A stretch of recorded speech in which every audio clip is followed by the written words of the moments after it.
one and all, and welcome to February's Author Nook. I am Jordan H. Bartlett, author of The Contest of Queens, Queen's Catacombs, and the upcoming Queendom Come.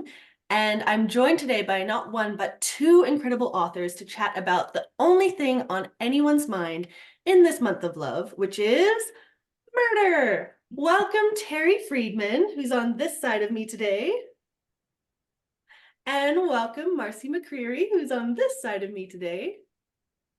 Perfect. It's so lovely to see you both. So Terry Friedman is the author of Bone Pendant Girls, which just came out January 30th, so a couple days ago. And Marcy McCreary wrote The Disappearance of Trudy Solomon, The Murder of Madison Garcia, and The Summer of Love. And although today we'll only be focusing on The Murder of Madison Garcia, which comes out in paperback March 26th this year, please put in your calendars The Summer of Love, which comes out August 13th, later this year. So Okay, welcome, both of you. Oh, The Summer of Love and Death. The Summer of Love and Death. Okay, I missed out the most important part. So Marcy, why don't you start us off? Can you introduce yourself and tell us a little bit more about the murder of Madison Garcia? Sure. My name is Marcy McCreary, and I've written 3 mystery novels. They are what's considered a standalone series. So you can actually jump into any one of them. If you didn't want to read the first and second book and you're interested in Summer of Love and Death, it is okay to read the third book in the series. So my books take place in the Catskill region of New York, where the old storied hotels used to be. And it pairs a Detective Susan Ford, and her father, retired Detective Will Ford. And the stories, the mysteries, the cases are generally a current case that has some connection to Will Ford's old cases or cold cases. And sort of that's why they are paired together. And in the murder of Madison Garcia, Madison Garcia is called to a crime scene where the murder victim grandfather is friends with her father. And so there is a conflict of interest there because he does insert himself into her cases. And so in the first book, where he was welcome to consult on the case, in the second book, The Murder of Madison Garcia, he is not a welcome presence. And sort of that is what adds to sort of a different dynamic and a new tension between them, and the difference between the two books. Oh, I love that. And I love too the generational conflict as well that you see in your novel. Oh, I can't wait to dive in. But first, Terry Friedman, would you mind introducing yourself and the Bone Pendant Girls? Oh, and you're on mute, sorry. There we go. Okay, got it. I'm Terry Friedman, and jewelry is my crack. So therefore, I wrote a book about jewelry. And basically what happened was I bought a bone pendant at a gem show, and I said, hey, what if that bone was human bone? And I went from there on that. I'm writing from coastal South Carolina, down here. And what is my book about? Well, Andy Wyndham is a reluctant clairvoyant. Her father has discouraged her from using her gift because he's afraid she's going to become a freak. So her skills are not as well honed as many are.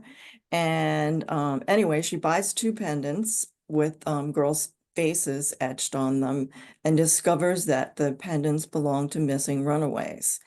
And at that point, after she buys the second one, she knows something's going on here.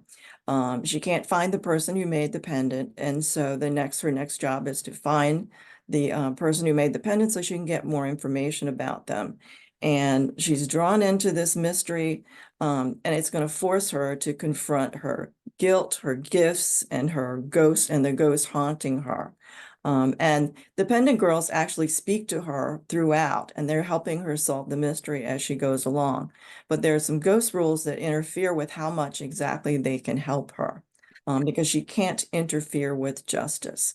So anyway, there's a sheriff who helps, a Southern sheriff who helps, and a Native American private eye who is very handsome.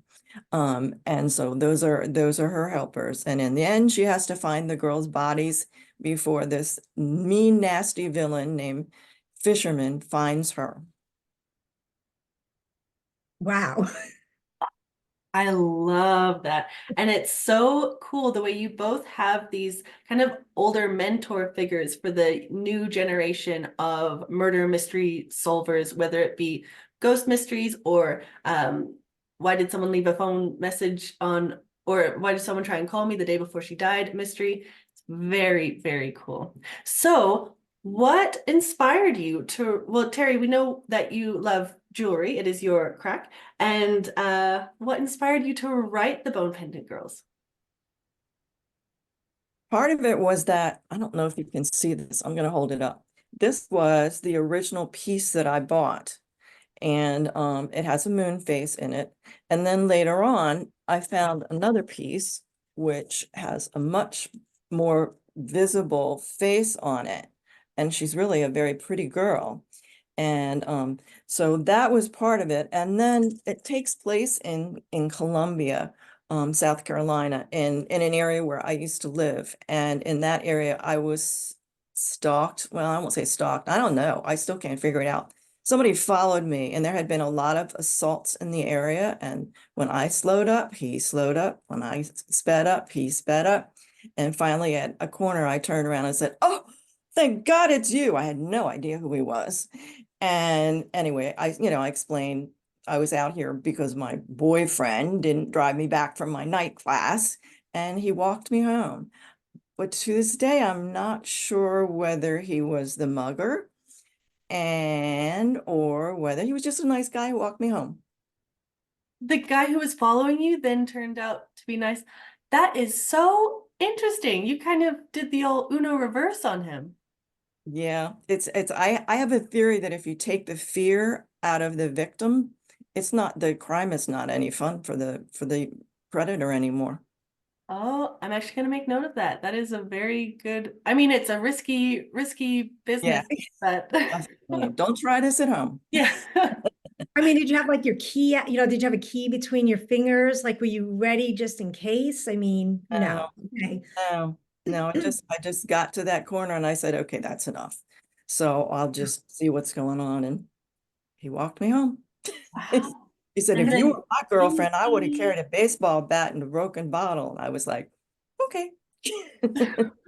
Crazy. Oh my goodness. That is a wild story. And then how about you, Marcy? What inspired you to write your novel? So I spent my summers at those Catskill resorts. My father was the activities director at the Hotel Brickman. So between the ages of 2 and 20, that is where I spent my summers. So it was my coming of age. And I really thought it would be a great setting for a novel. And as I kind of thought about like, what would I do? Like, should I write a memoir? Should I write, sort of a locked door? Should I, I've locked room. I said locked door, locked room mystery. I kind of like thought like what would the area be, kind of how in what way can it be inspirational to a novel? And then one day I came across an article in the Boston Globe about a waitress who went missing in like mid 1970s. She worked at the Concord Hotel and she went missing and they never found her. Fast forward to like I think 2017, and the Monticello police find remains on the side of the road, and they assume it's this woman, and her name is Flora Stevens.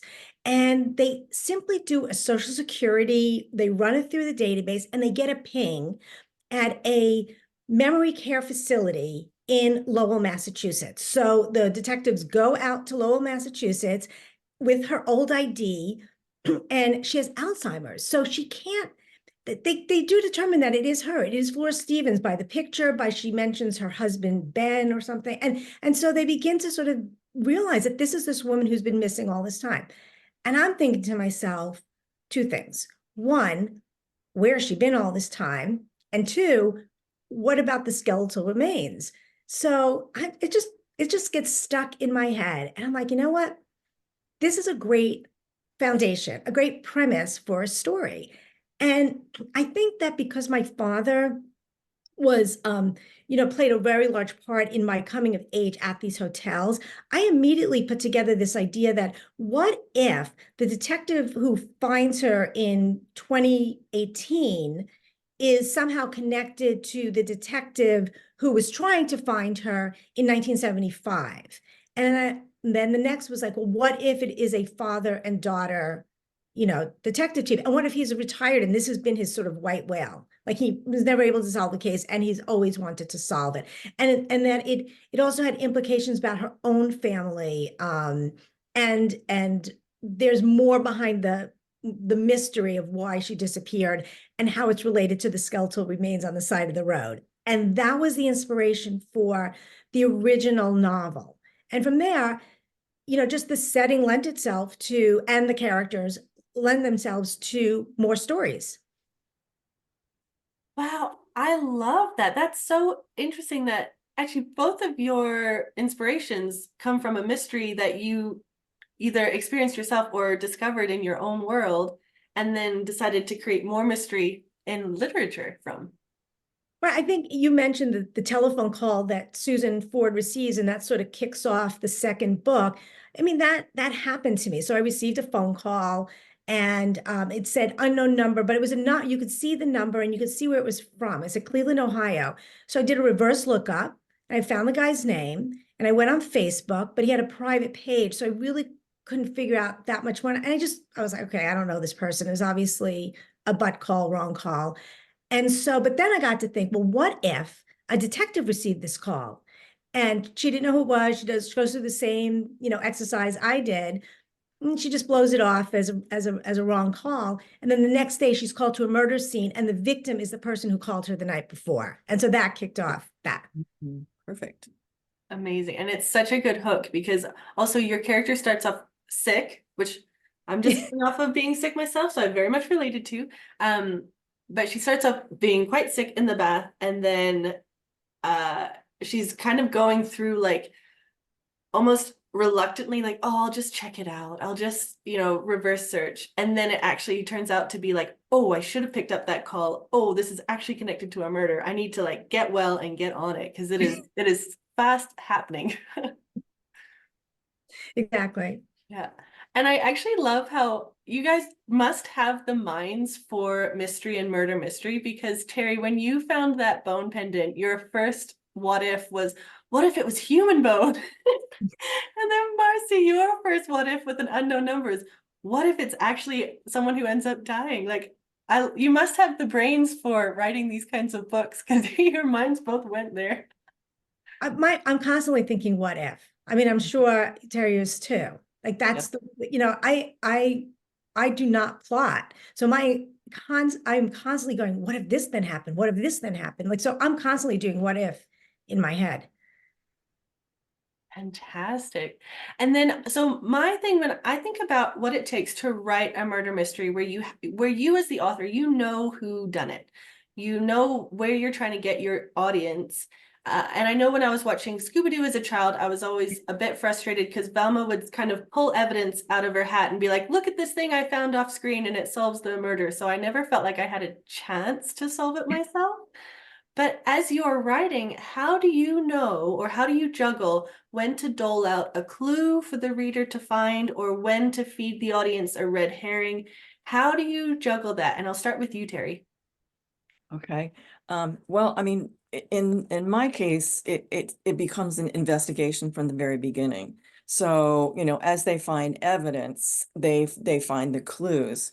Now, I think that plots are like a spider web and they're all connected. And even if you get stuck somewhere, there's a way back and there's a way for you to figure out figure out a way around it. Because there are all those little niches, in the web. And so anyway, for the red herrings, I with Eli, the kind of the love interest of the thing, that was a what if. Well, when I'm reading a mystery, I often will think, you know what, the person who did it is the person that's probably least likely. Oh, so let's make him a red herring. So that's what I did, with him.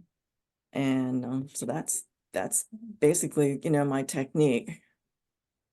And then do you ever, just to follow up, Terry, do you ever have a moment where you're like, I don't know if this is obvious enough, I need to crank up the juice, or this was too obvious, I need to lay off the gas? I rotate viewpoints. So that, and so I'm actually rotating the villain's viewpoint. And so, when he's speaking, sometimes I have to tone him down a little bit, because it can be too evil, really. But by rotating, Truly. yeah, but by rotating the viewpoints, I'm getting all facets of everything. Um, so that's what I do. Oh, that's a really good technique. And how about you, Marcy? First question, how do you know when to dole out a clue and when to give the audience a red herring? So, I actually think a lot of it is intuitive. I grew up reading mysteries, so there's this sense of beats in the novel that I think also tie into sort of when to leave a clue, when to leave a red herring. And to Terry's point, um, I'm writing a police procedural. So one clue begets another clue. So as I'm writing, well, they just found this out. So logically, what are they going to do next? What are they going to investigate next?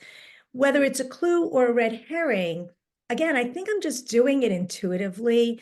In my first draft, it might be lightweight on the clues and the red herrings, but then I go back and I feather them in. Now I've sorted out sort of how the plot has really resolved itself.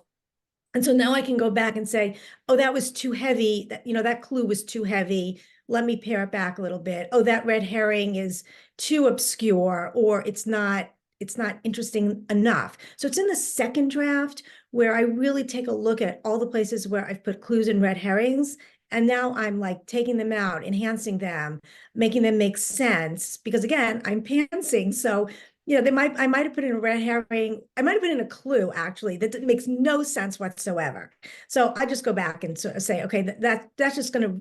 I like to think that I'm writing fair play mysteries, so I don't want to be that obtuse and that obscure. That the reader is unsatisfied at the end, like, well, she tricked me. That I don't. That's not my intention. My intention is to give you all the to be in Detective Susan Ford's shoes and give you all the clues that she sees and her interiority about what she thinks about those clues and to determine whether people are lying or not. That's a big part of all of my novels, is to be able to suss out whether the people you're talking to are lying to you. Do they have tells, and can the reader pick up on those tells even if Susan can't? Oh, actually, that is a very cool thing to think about because, yeah, if she says, oh, he scratched his nose, he must be lying, but then we find out later he's got allergies, it might not have been a tell, and then you're on a wild goose chase. So the ability to read other characters could also be, or not read, could also be a red herring in and of itself. Right. And in my books, and I don't know if this is true in Terry, mine are first person. You are only in Susan's mind for the most part. But in all of my books, I have what I call little chaplets, little vignettes. And in the first book, they are Trudy Solomon's point of view. In the second book, they are diary entries from Madison Garcia. And in the third book is her father's point of view from 1969, his flashbacks. To use a pun, for 1969, within the book too. So the reader does get a little bit more information than Susan does along the way. Mm-hmm. Oh, I love that. And so you've each kind of found ways to give the reader more of a sense of the world, be it in Terry, you have the villain's point of view, which would be so interesting to contrast against the protagonist's point of view, because you also don't want that villain to just say, oh, I did it. It was me in the billiard room with the lead pipe. Like, you don't want them to give away the story right off the bat.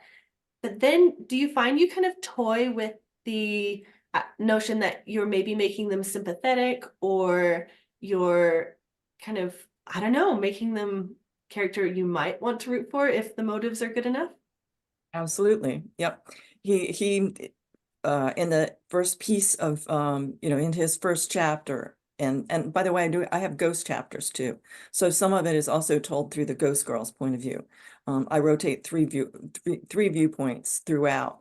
But yeah, in his first chapter, he gives an explanation as to why he's doing what he's doing. And in his twisted mind, he's doing the right thing. And those are There's a great book called Notes on an Execution, that the villain is the main point of view, and he so believes he is doing the right thing. And it's just a wonderful way to get to see the depth of this character, like, and even to sympathize with him a little bit. Oh yeah, those villains where you are like, I get your motives, I don't agree with your motives or how you went about the end game of it all, but I kind of get where you're coming from. Those are almost the scariest villains because it almost highlights to the reader like, oh, maybe in similar situations I could be pushed to that point. But we don't like to think of ourselves as the villains, so it's like, no, no, no. And I love books like that where people are so desperate, they're Breaking Bad, where they are forced into situations that are so beyond them, but they had the seed of the motivation. He was dying of cancer, and he wanted to make sure that his wife was taken care of. So what does he do? I mean, he becomes a drug dealer, and it escalates really quickly to the point you're in so deep. And that's what makes for a great novel, is that you have an ordinary character doing something very extraordinary for a motivation that they believe is going to save them or save someone or save the world. And especially when the motivation is for the care of a loved one, because everyone can relate to that. Mm-hmm. Yeah. And switching gears a little bit, I would like to know, because I've always had this question with murder mysteries, especially. I mean, we have supercomputers in our back pocket these days, and I know that some of your novels are not set in the current era, but what role does technology play in your novels, and how does it help or hinder the plot? And maybe we'll start with you, Marcy.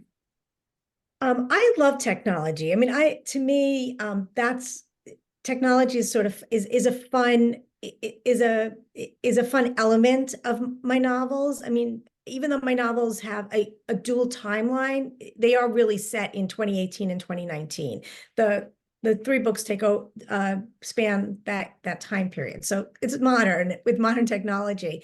And I utilize everything that a police would utilize, which is CCTV cameras and cloning computers and phones for evidence, or fingerprint evidence, wearing a wire. But when we get in, I know you have a question about where we geek out, and I geek out a lot on DNA. And so that plays a role especially in this last novel. So, I use technology as a way to help. I think for the most part, it does, to help my detectives. I can't think of a way that it hinders it, except if you read it incorrectly. I mean, there is a lot of bad forensics out there. People have different opinions about footprint science and blood spatter science and even fingerprints. So it can trip you up. I don't think I've ever utilized it to that degree in these books. But I do think about it. I think about bad forensic science. I actually went to a panel at Crime Bake, New England Crime Bake, which was all about bad forensic science, and sort of it really opened my eyes to sort of how to use that to throw a police officer in the wrong direction. Oh, I haven't heard of that as a concept before, but it's almost like the fake news of crime fighting. Like, there's obviously so many sources out there, and I know even on, my Instagram, it'll pop up like how to read body language so that you can tell for sure if someone's lying, but it's all just kind of gimmicky almost. Yeah, no, all of the stuff that's even science is subjective. There are built-in biases. You come out with evidence. And so that, witness statements are generally all over the place. 10 people in a room can see 10 different things. And I think that is so fascinating. That's almost like a Rashomon. You know, you get the point of view of 6 different people who are in a room who saw a murder and report to the police 6 different stories. Which then the police has to parse out which is the real, which is projected, which is speculation. That's a big job in and of itself.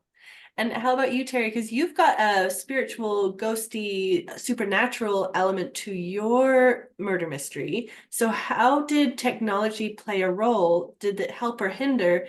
And what kind of research did you have to do to make it so that it didn't hinder where it could have? Okay. I just came back from DC and Quantico. I did a tour of the FBI citizen with the FBI Citizens Academy. I'm a graduate of the FBI Citizens Academy. And we went up to Quantico. Oh, I love their equipment. And their equipment changed from the time I wrote the book to now. I mean, it's just so much more advanced now. And, you know, my geeky thing was the super glue fuming, because they can get a fingerprint off of a bullet by spraying super glue on it and doing the whole fuming test. So, you know, that information, you know, came from there. But I would say probably my technology is hindered quite often by the ghosts, because the ghost girls have to get energy, and they get energy by draining batteries. And there are times when my character, you know, the sheriff, or usually she gets the lover, she gets the PI, or she gets the sheriff's, and then she leaves Andy, the main character, with just enough juice that she can go, you know, on her phone. And I mean, I know there's one scene in particular where the police are standing around saying, well, we need to call an ambulance. And there's nobody has a phone. They have to wait until somebody rows up with a boat, who wasn't there, and they didn't drain their phone. So, and the girls like playing with that too. They'll go into, you know, CVS and drain all the batteries there, you know, and have a little fun with that kind of thing. So, yeah, that part of the technology, that's the part of the technology that I can play with because of the girls draining energy. Oh, I Yeah, love that. that made me think of something. I mean, it's sort of related, but the Crime Bay panel that I went to, actually they were experts, forensic experts. They were actually specifically talking about bite mark science or junk science. That bite marks, like when police use bite marks, like in the Dahmer case, that they are actually 100% false. That you cannot match up a bite mark to an actual person, yet it is used all the time. Really? They had tons of, they had tons of research showing why it should not be used in a criminal case. I Wow. was, yeah, and I think and that's the kind of, if I'm thinking about how to use technology to hinder a case, I would love to do it around the notion of junk science. Mhm. Yeah, that's actually the one Sisters in Crime meeting that really totally grossed me out, was the bite marks one.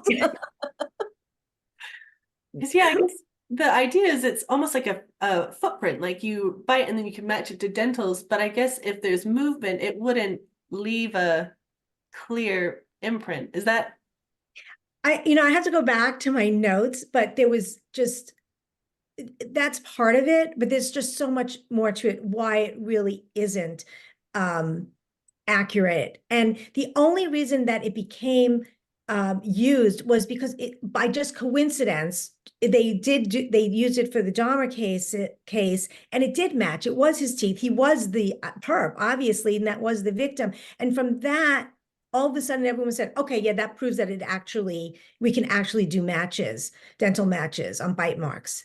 But it turned out that once these forensic scientists started really looking at the science of it, said, no, that it's impossible to match bite marks to a perp. interesting? Yeah. And I guess that's kind of a cool thing that you can do as authors is you can go in and look at what is actually being used and what does media portray is being used. And then you can play with that notion. Like I love, there's an episode of I don't even know which cop show I watched, but it was years ago. And the guy, he samples the cocaine by actually tasting it. And he's like, yeah, this is what we do. And then the other cop is like, no, that could be poison. Like, you don't know what that powder is. They only do that in the movies. So it's kind of a cool juxtaposition of what the audience is probably expecting in a murder mystery and then what actually should happen. Don't try strange powders. And so, Marcy, you mentioned that you wanted to geek out a little bit on DNA, and now is your chance. So, what is something in your novel that you really geek out about when you were writing it? So I think just to kind of, the reason why I probably geek out on it is I have an identical twin sister. So we share DNA, and there's so many novels about twins and sort of the fact that, I mean, we really biologically are alike. Our DNA is identical. And so this idea of nature versus nurture, I find that just really fascinating. And in The Summer of Love and Death specifically, I use DNA, or I use sort of like genetic, um, sort of this idea of passing something on genetically in the book. So I really dive into intergenerational and intergenerational trauma in this book from both the victim's family and the perp's family, how it affected their lives down the line. Okay, so from 1969 to 2019. So that's a big part of this book. But I also found out, and again, this was at a crime bake, I found out about the World Trade Center kinship database, which allowed scientists to use DNA that was through normal measures you cannot identify a person.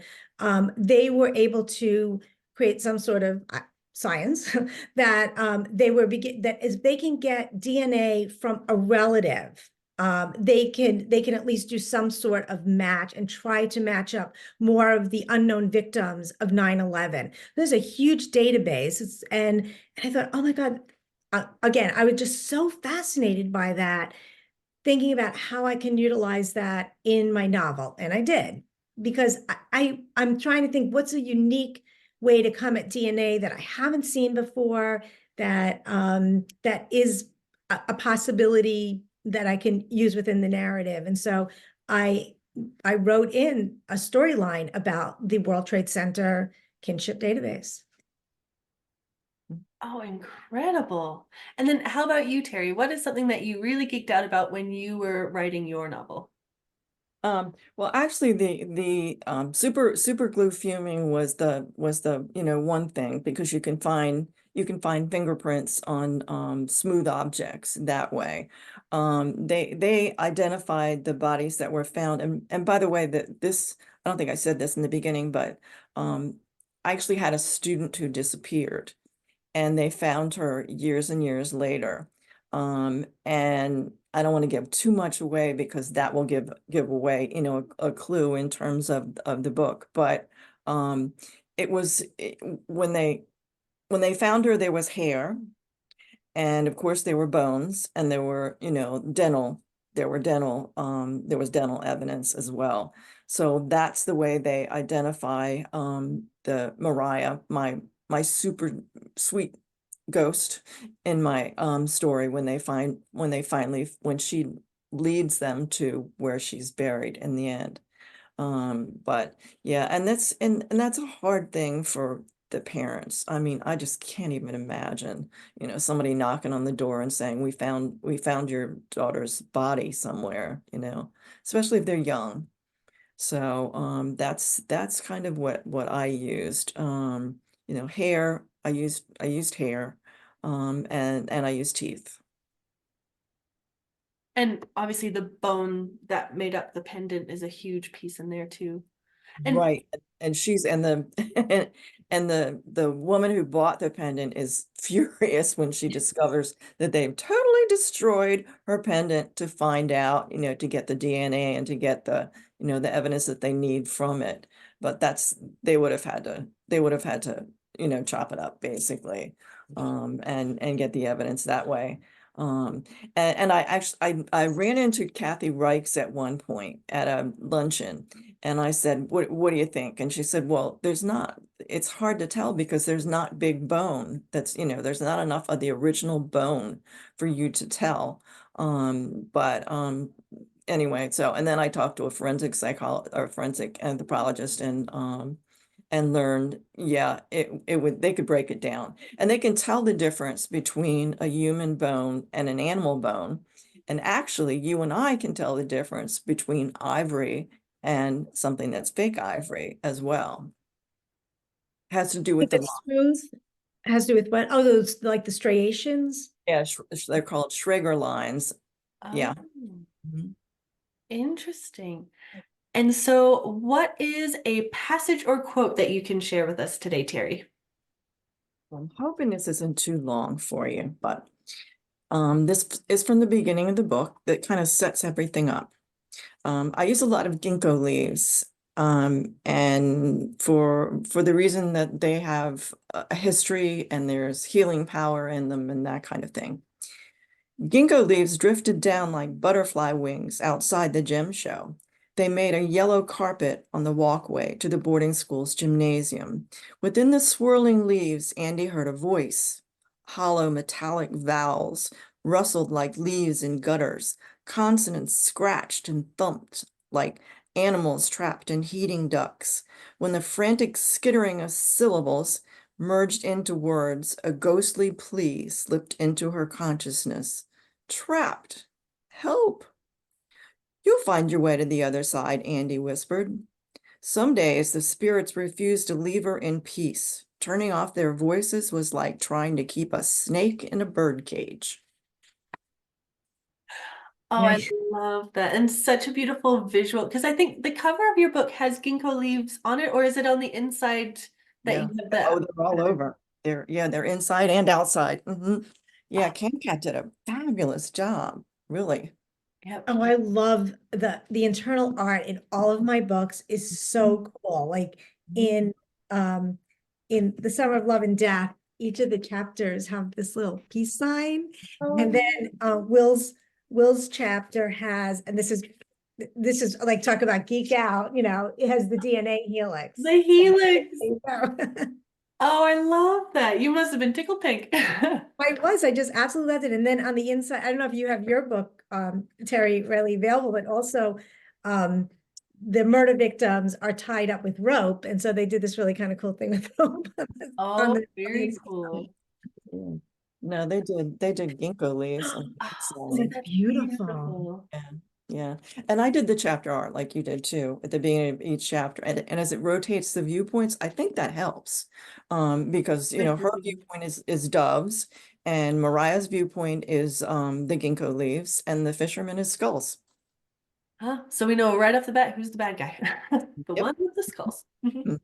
Right, so I'm going to read from The Murder of Madison Garcia, and I chose this passage because I was trying to look for something that sort of showed the familial and familiar relationship between Susan and her father. What's a conversation that you can really only have with your dad or with someone that that's family, kind of show sort of the fun side and sort of the conflict actually with him getting involved in this particular case. And like the other book, this one has a little like dock and a lake because that's where the murder took place. And then for the Madison Garcia, they are actually diary chapters. So they did sort of like this sense of a journal. It's really clever. I think the art director does such a great job on the Camcat books.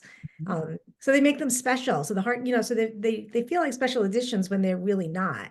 Because you don't see it too often in other books. Anyway, so I'll read this passage between Susan and her dad. When I stepped through the elevated doors into the lobby of the Brooklyn Marriott, I couldn't believe who I saw lounging on a couch near the reception desk. What in the world are you doing here? I asked. Dad jumped up. Okay, Susan, don't be mad. A couple of guys came down to Brooklyn wanting to watch the fireworks tonight, and I hitched a ride. I knew you were headed over to Madison's place this morning to have a look-see, and I told you Irving wants me involved.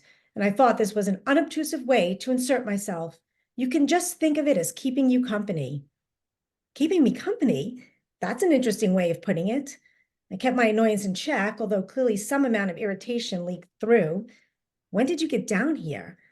Last night. And you stayed here at the Marriott? No, the guy's got an Airbnb. Airbnb? Yeah, it's this. I know what it is, Dad. I'm just surprised you do. He ran his hands through his hair, overdue for a haircut. It reached the lower part of his neck and hung carelessly over his ears. Come on, Susan. It's me. It's this or me getting involved in a more official capacity as his hired private detective. I don't know. It's not like I'm entering some drug den. We're simply going over to a lovely brownstone in Brooklyn Heights to get a glimpse into Madison's life. He grinned, then gently elbowed me. Come on, it'll be fun. We make a good team, like Nick and Nora Charles. Oh, I love that. That's got such a beautiful, you're right. It's a nice little moment where we see their dynamic right off the bat. I know what Airbnb is. I'm just surprised you do. Right, because he's he's in his late 70s and he's like, what? Wherever there's some comic relief between their interactions, even though the themes of the book are serious and we're talking about murder mysteries. Wherever I can inject humor, it's usually between Susan and her dad, or in the later books, not in the first book, Susan and her mother, when they come to terms with each other, when they sort of hit a better place in their relationship, I give them a more comic dynamic than I do in the first book.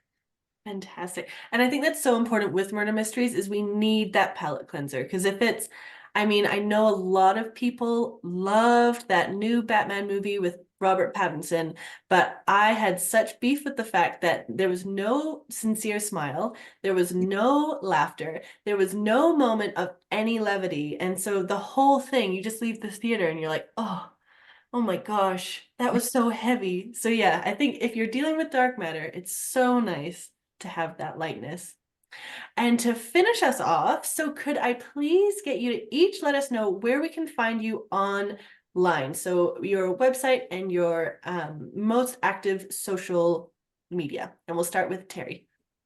Okay, I have a website. It's terryfriedmanauthor.com. I'm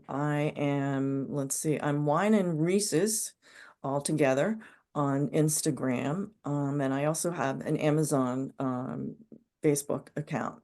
I'm confusing the two. Anyway, I have a Facebook and also on Amazon too. So, and it's under Terry Friedman. Perfect. And you, Marcy? So I have a website, marcymccreary.com. So there you'll see events, reviews, some background behind all of the books. I'm on all social media platforms. I don't love every social media platform, but I'm mostly on Instagram. To me, visual storytelling is the most fun. So I think that's generally where you'll find me, Marcy McCreary, author. And then I'm on Facebook as Marcy McCreary Writes. I am on TikTok as Marcy McCreary. Yeah.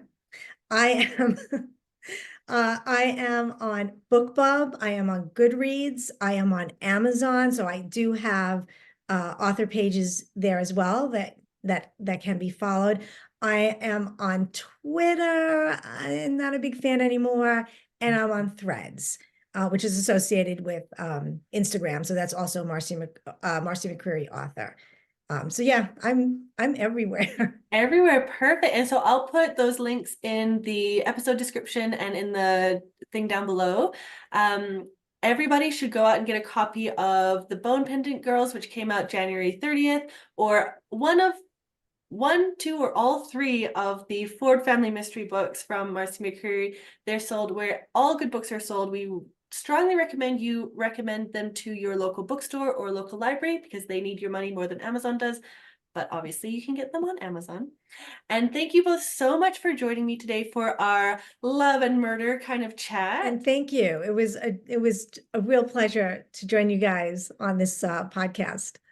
Yep, thanks. And my comic relief, my dog named after the comic relief, has joined us apparently. So wonderful. Thank you all so much for joining our chat. If you liked what you heard, please take a minute to rate and follow this podcast or share it with a like-minded friend. If you enjoyed this video, please like and subscribe. I release new episodes once a month with no set date, so a subscription or a follow means that you won't miss anything.